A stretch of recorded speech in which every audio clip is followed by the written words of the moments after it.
Hello, story lovers. Tonight, we're diving into a tale of passion, secrets, and choices that could change everything. Hearts will be broken, love will be tested, and every twist will leave you on the edge of your seat. Comment below where you're watching from, and if this story moves you, hit like, subscribe. Share it with someone who loves a powerful love story, and tap the bell so you never miss the next thrilling chapter. Ready? Let's begin. Asterisk rain hammered against the windshield. As Sophia Chen pressed harder on the accelerator, the Seattle streets blurred past her through tears she refused to acknowledge. The rejection letter from Sterling Communications crumpled on the passenger seat beside empty coffee cups and unpaid bills. 3 interviews this week? 3 rejections? The fuel gauge needle kissed empty, mocking her like everything else in her life. She never saw the man step into the crosswalk. The screech of brakes cut through the storm as her Honda Civic skidded to a stop inches from a figure in an expensive charcoal coat. He stood frozen in her headlights, briefcase scattered across the asphalt, papers dancing in the wind like confetti at a funeral she couldn't afford to attend. Jesus Christ. Sophia threw open her door, rain instantly soaking through her thrift store blazer. Are you insane? The man turned, and she felt her breath catch. Sharp cheekbones carved shadows across his face, dark eyes reflecting her headlights, with an intensity that made her stomach flutter despite her anger. Blood trickled from a cut above his eyebrow, where her side mirror had grazed him. I'm sorry. His voice was steady, controlled, like he was used to talking his way out of disasters. The light was green, the light was yellow turning red, and you know it.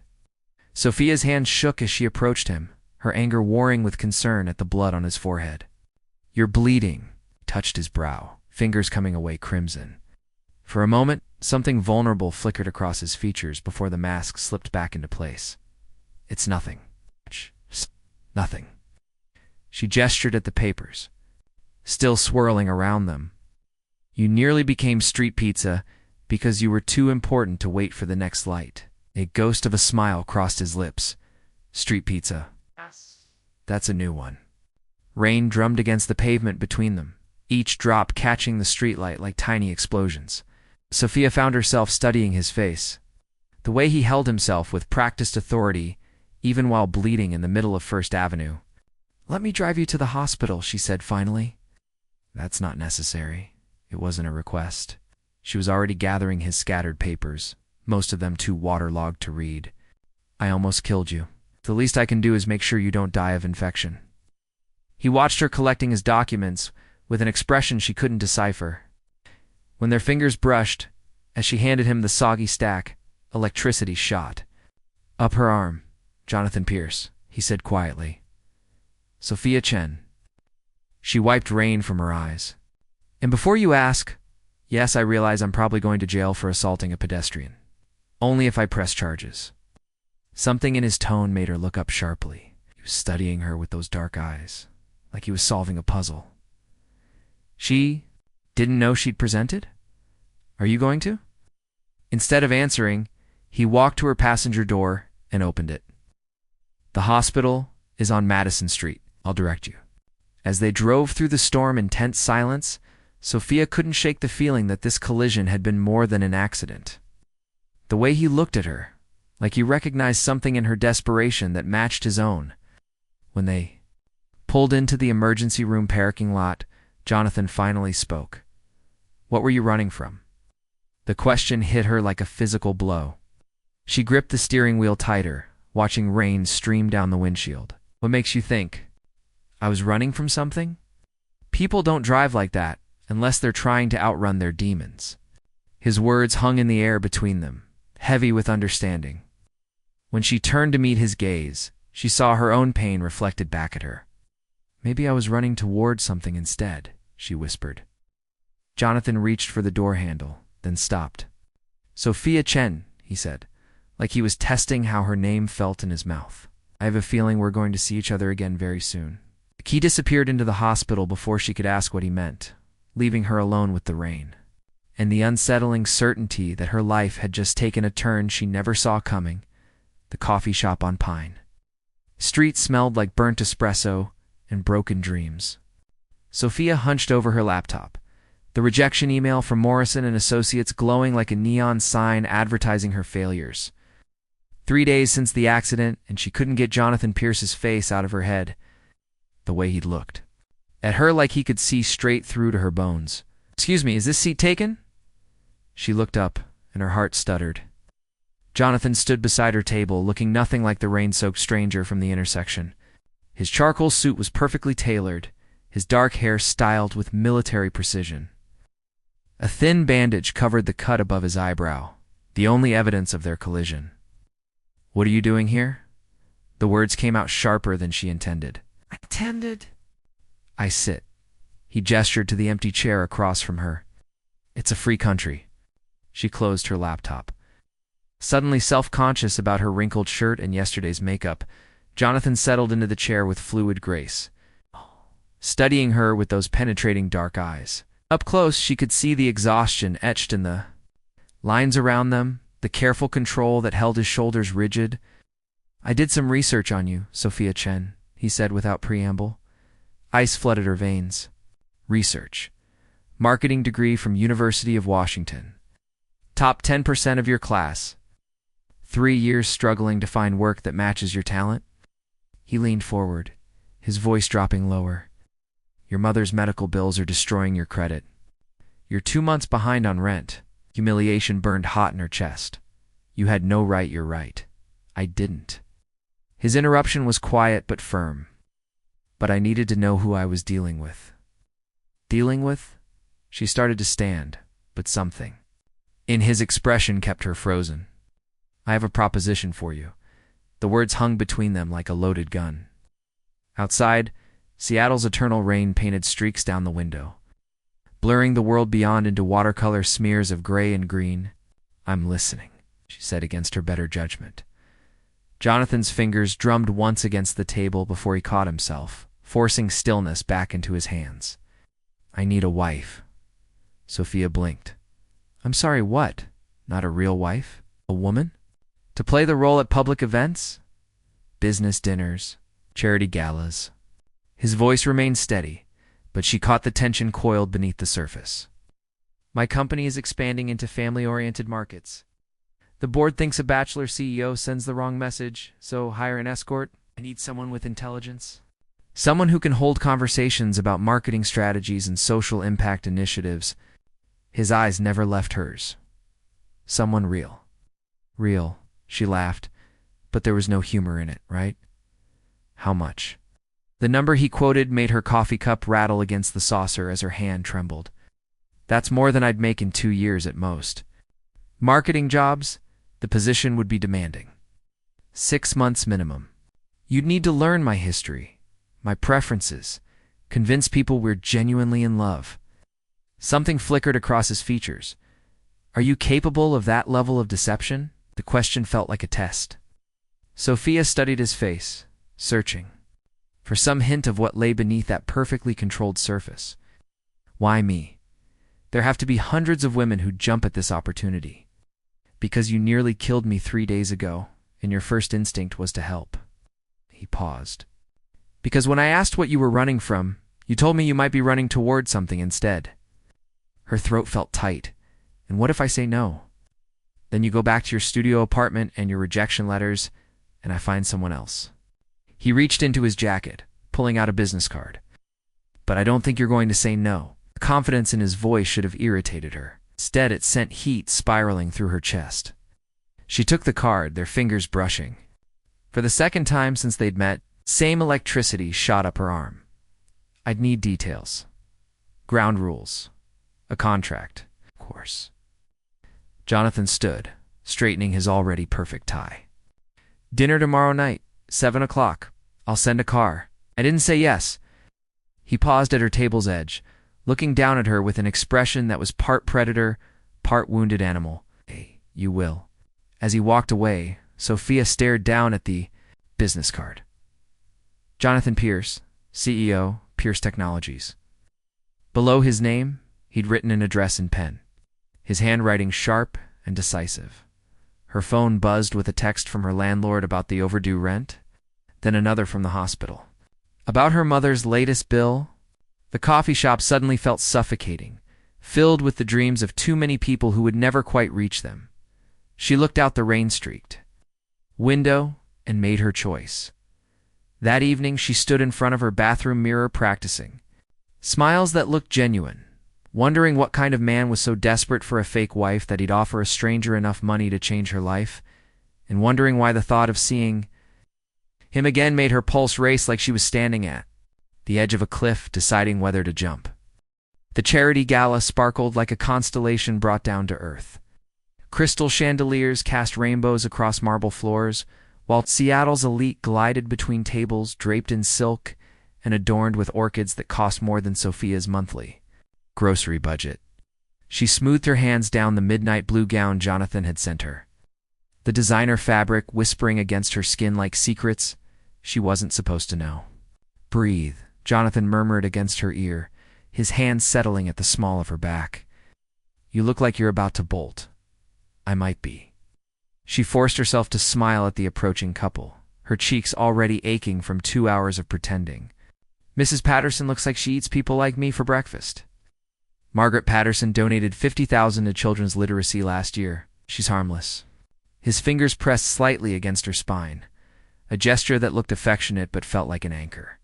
"Trust me." Trust. The word tasted bitter in her mouth. 3 weeks into their arrangement, and she knew less about Jonathan Pierce than when she'd nearly run him over. He was a master of deflection, answering personal questions with corporate speak and deflecting intimacy with perfectly timed interruptions. Jonathan. Margaret Patterson descended on them like a hawk in Chanel, her smile sharp enough to cut glass. "And this must be the mysterious Sophia we've heard so much about?" "Hardly mysterious." Sophia extended her hand, grateful for the hours of practice Jonathan had put her through. "It's just private. We're still in the honeymoon phase." Margaret's laugh tinkled like breaking champagne flutes. "To be young and in love again. Tell me, dear, how did you two meet?" The rehearsed story rolled off Sophia's tongue like silk. Car accident, hospital waiting room, love at first sight. Jonathan's arm tightened around her waist as she spoke, his thumb tracing small circles against her hip bone through the fabric. The touch sent electricity shooting up her spine. "How romantic," Margaret cooed. "And what do you do, Sophia?" "I'm transitioning careers, actually. Jonathan's been helping me explore opportunities in sustainable marketing."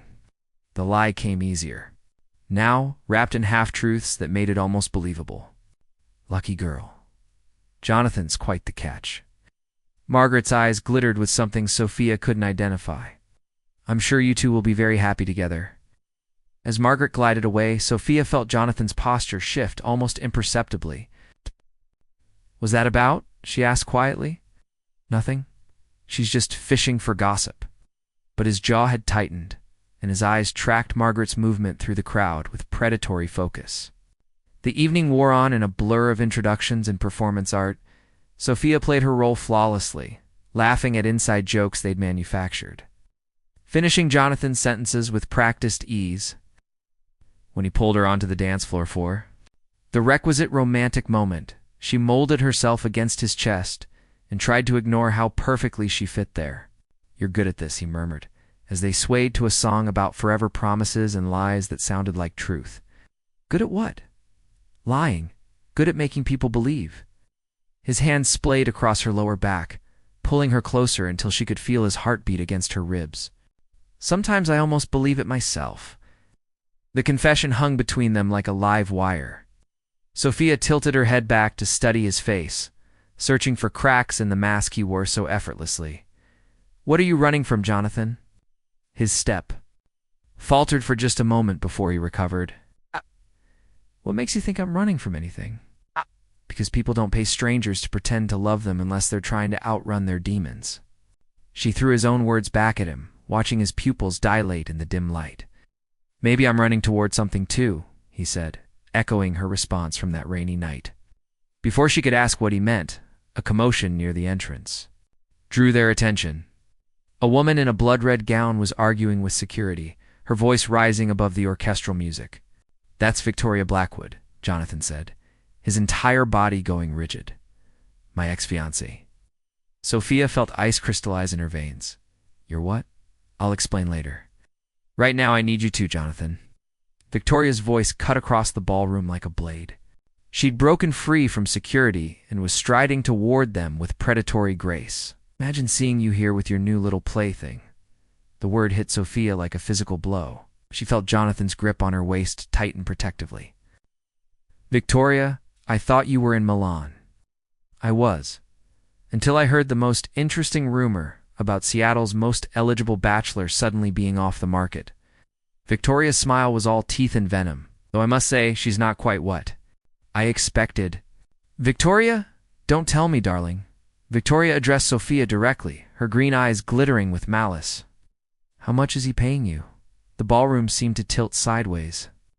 Sophia felt every eye in the room turn toward them, felt the weight of whispered speculation and raised eyebrows. I'm sorry, she managed. Oh, come now. Did you really think I wouldn't recognize a business transaction when I see one? Victoria's laugh was like glass breaking. Jonathan always did prefer to buy his way out of complicated emotions.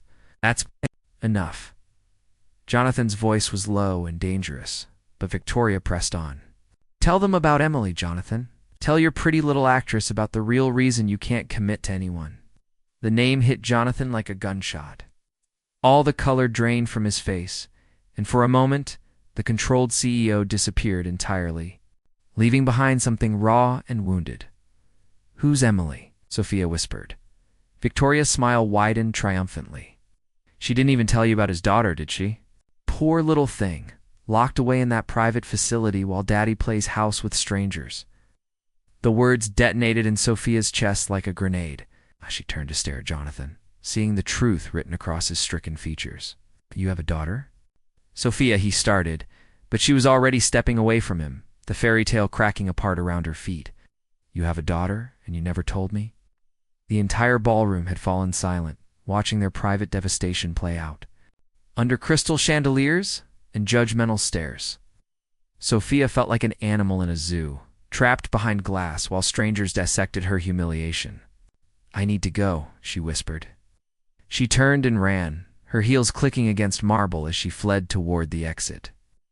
Behind her, she heard Jonathan calling her name, but she didn't stop.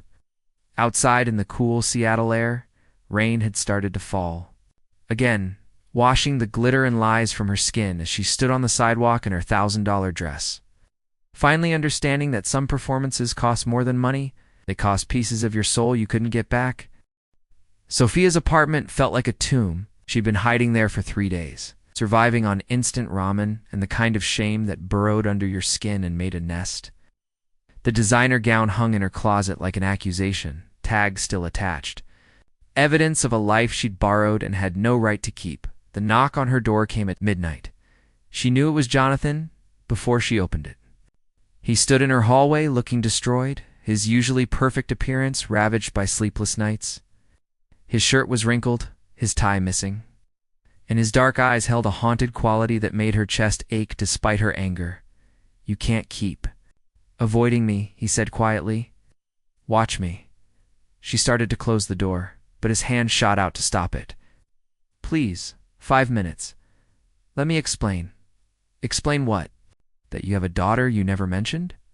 That our entire relationship is built on lies? Her voice cracked on the last word. Not lies. Omissions. He ran a hand through his disheveled hair. There's a difference, is there? The question hung between them like a challenge. Finally, Sophia stepped aside, letting him into her cramped studio apartment. The contrast between her thrift store furniture and his obvious wealth felt stark under the harsh fluorescent light. Jonathan stood in the center of her living room looking lost, his eyes taking in details she'd never noticed him noticing before. The stack of medical bills on her kitchen counter. The photograph of her and her mother on the windowsill. The rejection letters she'd never quite managed to throw away. Her name is Emily, he said finally. She's 7 years old. Sophia sank onto her second-hand couch, pulling a pillow against her chest-like armor. Tell me, she has autism. Severe. She was born when I was 22, right after I started the company.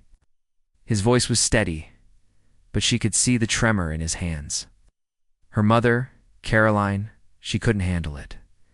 Left when Emily was 2. "So you raised her alone?" I tried. The words came out broken. God, I tried. But the company was demanding everything from me, and Emily needed constant care. She'd have meltdowns that lasted hours. She couldn't sleep, couldn't communicate what she needed. He moved to the window, staring out at the Seattle skyline. I hired the best nannies, the most qualified caregivers. Nothing worked. She'd hurt herself when she got overwhelmed. Bang her head against walls until she bled. Sophia felt tears prick her eyes. Jonathan, 3 years ago, she had a meltdown so severe she ended up in the hospital. Concussion, broken wrist. His reflection in the window looked like a ghost. The doctor said she needed specialized care. 24-hour supervision in a facility designed for children like her. "So you put her in a home?" "I put her somewhere safe." He turned to face her, and she saw the guilt eating him alive written across his features. "Somewhere she could get the help I couldn't give her. But you never see her. I see her every week. Saturdays at 2 o'clock. His voice was barely above a whisper. "She doesn't recognize me anymore. Hasn't spoken my name in 2 years. Confession hung between them like a bridge made of broken glass. Sophia set down her pillow and moved toward him, drawn by the raw pain in his voice. "Why didn't you tell me?" "Because everyone leaves." The words came out like they'd been ripped from his chest. Caroline left. My parents disowned me when I refused to institutionalize Emily permanently. Every woman I've tried to date runs the moment they realize what my life really looks like. So you decided to buy someone who couldn't leave. I decided to hire someone who wouldn't pretend to care and then disappear when things got complicated. He met her eyes. I never expected what? That I'd actually start to care? That I'd start to care about you? The words detonated in the space between them. Sophia felt her carefully constructed walls crack and crumble, leaving her exposed and vulnerable. "Don't," she whispered. "Don't." "What? Don't make this real? Don't make me believe this is anything more than a business transaction." Jonathan crossed the room in 3 strides, stopping inches from where she stood. She could smell his cologne, could feel the heat radiating from his body. "What if it stopped being business the moment you got in that car with me?" His hand came up to cup her face, thumb brushing away a tear she hadn't realized had fallen. "What if it stopped being fake the first time you laughed at something I said?" "Jonathan, I'm falling in love with you, Sophia." The confession shattered something inside her chest. Before she could think, before she could remember all the reasons this was a terrible idea, she was kissing him. His lips were soft and desperate against hers, tasting like regret and possibility. His hands tangled in her hair as she pressed herself against his chest, pouring months of unspoken longing into the kiss. When they finally broke apart, both breathing hard, Sophia rested her forehead against his. "This is insane," she whispered. "Completely. We barely know each other. I know you take your coffee with too much sugar. I know you bite your lip when you're thinking. I know you cry during commercials about lost dogs, but pretend allergies are bothering you." His thumb traced her cheekbone. "I know you're the bravest person I've ever met. I'm terrified. So am I." She pulled back to study his face, seeing past the CEO mask to the broken man underneath. "I want to meet her. Emily." Jonathan went very still. "Sophia, if this is real, if we're going to try to make this work, I need to know all of you, including the parts you're afraid to show me." For a long moment, he didn't speak. Then, slowly he nodded. A Saturday at 2 o'clock. As he kissed her again, softer this time, Sophia felt herself falling into something she couldn't control and couldn't escape. Outside, Seattle rain painted patterns on her windows, washing the world clean for whatever came next. But neither of them saw Victoria Blackwood's car parked across the street, or the telephoto lens capturing every moment of their reconciliation through her apartment window. The Willowbrook Care Facility smelled like antiseptic and artificial hope. Sophia gripped Jonathan's hand as they walked down corridors painted in cheerful yellows and blues, colors that tried too hard to disguise the underlying sadness of the place. Her heart hammered against her ribs like a caged bird desperate to escape. "She might not acknowledge us," Jonathan warned, his voice tight with familiar pain. "Some days are better than others." They stopped outside a room marked with dancing cartoon animals and the name Emily Pierce, written in careful child's handwriting. Through the window, Sophia saw a little girl sitting cross-legged on the floor, dark hair cascading around her face as she arranged colored blocks in precise patterns. She had Jonathan's eyes. "She's beautiful," Sophia whispered. Jonathan's throat worked silently as he knocked on the doorframe. "Hey, sweetheart. I brought someone to meet you." Emily didn't look up from her blocks, but Sophia caught the slight pause in her movements. Recognition, maybe, or hope. "Emily, this is Sophia. She's been helping Daddy with work." Sophia knelt slowly beside the little girl, careful not to disrupt the intricate block tower she was building. "Hi, Emily. That's a beautiful pattern you're making." For a moment, nothing. Then Emily's eyes flicked up to meet hers, and Sophia felt something shift in her chest. Those dark eyes held intelligence and sadness and a loneliness that mirrored her father's. "Blue," Emily said softly, holding up a block. "Yes, blue. It's a pretty color." Sophia smiled. "What comes next?" Instead of answering, Emily placed a red block carefully on top of the blue one, then looked at Sophia expectantly. "Red," Sophia said. "Red comes next." The ghost of a smile crossed Emily's face. They spent an hour there, Sophia following Emily's lead as she shared her blocks and pointed to pictures in a book about rainbows. Jonathan sat in the corner chair, watching with an expression of wonder and heartbreak. When it was time to leave, Emily did something unexpected. She walked to Sophia and pressed a blue block into her palm, then returned to her tower without a word. "She's never given anyone her blocks before," the nurse told them quietly in the hallway. Jonathan broke down. Sophia held him against her chest as he sobbed, years of guilt and grief pouring out of him in waves that shook them both. "I'm a terrible father," he whispered against her shoulder. "No, you're a father doing the best you can with an impossible situation. She liked you. I liked her too." That evening, they lay tangled together in Jonathan's king-sized bed, Emily's blue block sitting on the nightstand like a promise. Sophia traced patterns on his chest, while rain drummed against floor-to-ceiling windows overlooking Elliott Bay. "I've been thinking," she said quietly. "About what?" "About Emily. About us. About what comes next." Jonathan's hand stilled in her hair, and "I want to help. It's not as part of our arrangement, but because she deserves to have people in her life who care about her. Sophia, I could visit on my own sometimes, learn about her routines, her triggers. Maybe we could bring her home for short visits eventually when she's ready." The hope in his eyes was painful to witness. "You do that?" "I'd do that." He kissed her then, soft and grateful and full of promises neither of them had words for. They made love slowly, desperately, like they were trying to memorize each other's souls. Sophia had almost drifted off to sleep when her phone buzzed with an urgent message. The sender made her blood turn to ice. Victoria Blackwood. The attached photo showed Sophia and Jonathan kissing in her apartment 3 nights ago. The image, crystal clear despite being taken from across the street. Below it, a message that made her stomach drop. $50,000, or this goes to every major newspaper in Seattle. "You have 24 hours, Jonathan." Aweka shook him awake, her hands trembling. "We have a problem." She showed him the message, watched his face cycle through disbelief, rage, and finally, resignation. "She's been watching us," he said flatly. "What do? We pay her?" "With what?" "I don't have that kind of money, and if you pay her, she'll—" "No, the whole thing was fake from the beginning." He rubbed his face with both hands. "She'll destroy both our reputations.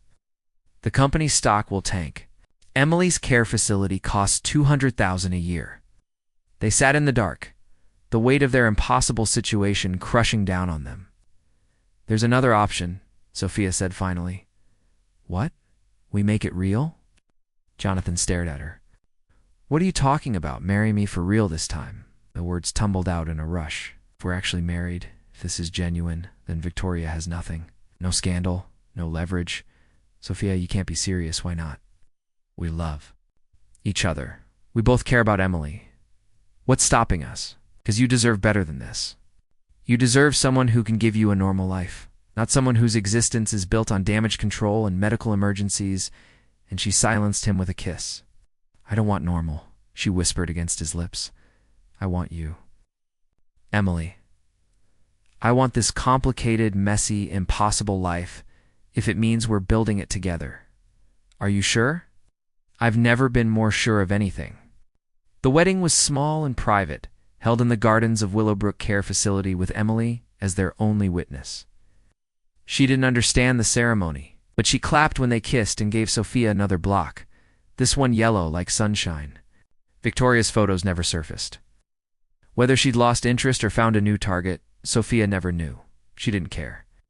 6 months later, Emily spoke her first full sentence in 3 years, asking Sophia if she could have more juice at lunch.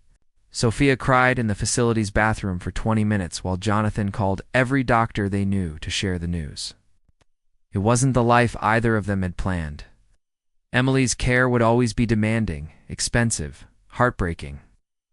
Would be setbacks and sleepless nights and moments when they questioned everything. But on Saturday afternoons, when Emily smiled at one of Sophia's silly jokes, or when Jonathan fell asleep holding both his girls after a particularly good day, Sophia knew they'd chosen right. Some collisions change everything. Some broken people find their missing pieces in each other's damage. Some love stories begin with lies and grow into the deepest truths of all. Theirs was all three. The end.